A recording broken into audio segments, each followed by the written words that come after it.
नमस्कार दोस्तों, आज की इस वीडियो में हम बात करने वाले हैं ट्रांसफार्मर कोर के बारे में। जी हाँ दोस्तों, ट्रांसफार्मर कोर ट्रांसफार्मर का एक बहुत ही मेन पार्ट होता है जिस पर हम वाइंडिंग करते हैं।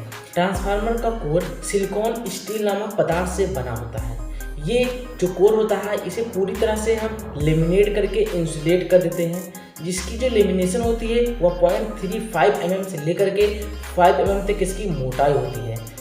जनरली जो हम कोर का प्रयोग करते हैं ट्रांसफार्मर में, उसको जो है मैग्नेटिक फ्लक्स को एक आसान रास्ता प्रदान करने के लिए हम इसका उपयोग करते हैं। सिलिकॉन स्टील के कोर प्रयोग करने से जो हिस्टैरिसीस लॉस और एडी करंट लॉस होता है उसे हम काफ़ी हद तक मिनिमाइज कर सकते हैं। ट्रांसफार्मर का कोर प्रयोग करने से हमें कई प्रकार के फायदे होते हैं, जैसे कि यह स्थिर यंत्र होने के कारण इसमें कोई आवाज़ नहीं होती है, इसकी ज़्यादा देखभाल की आवश्यकता नहीं होती है, इसलिए इसको लगाने से बिजली सस्ती पड़ती है। इसकी जो लाइफ होती है वह अधिक होती है। सो दोस्तों, अब हम बात कर लेते हैं कि ट्रांसफार्मर के कोर के आधार पर ट्रांसफार्मर को कितने भागों में डिवाइड किया गया है। तो दोस्तों, कोर के आधार पर ट्रांसफार्मर को 3 भागों में डिवाइड किया गया है। पहला कोर टाइप ट्रांसफार्मर, दूसरा सेट टाइप ट्रांसफार्मर, तीसरा वायरी टाइप ट्रांसफार्मर। चलिए दोस्तों, अब हम बात कर लेते हैं सबसे पहले कोर टाइप ट्रांसफार्मर के बारे में।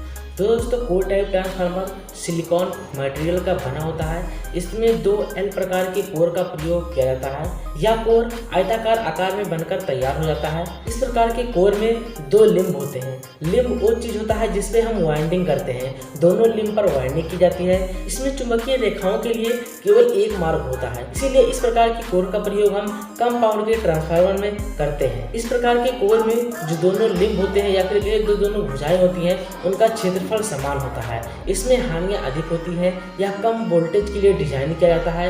एक प्रकार की जो ट्रांसफार्मर होते हैं उनकी क्षमता कम होती है।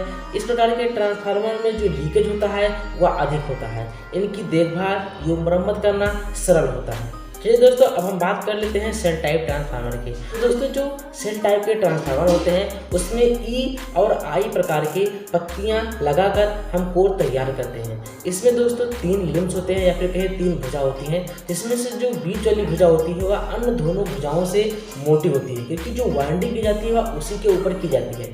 इस प्रकार के कोर में प्राइमरी एवं सेकेंडरी वाइंडिंग दोनों, जो बीच वाला लिम्ब होता है या फिर कहीं बीच वाला जो कोर की भुजा होती है उसी पर वाइंडिंग की जाती है।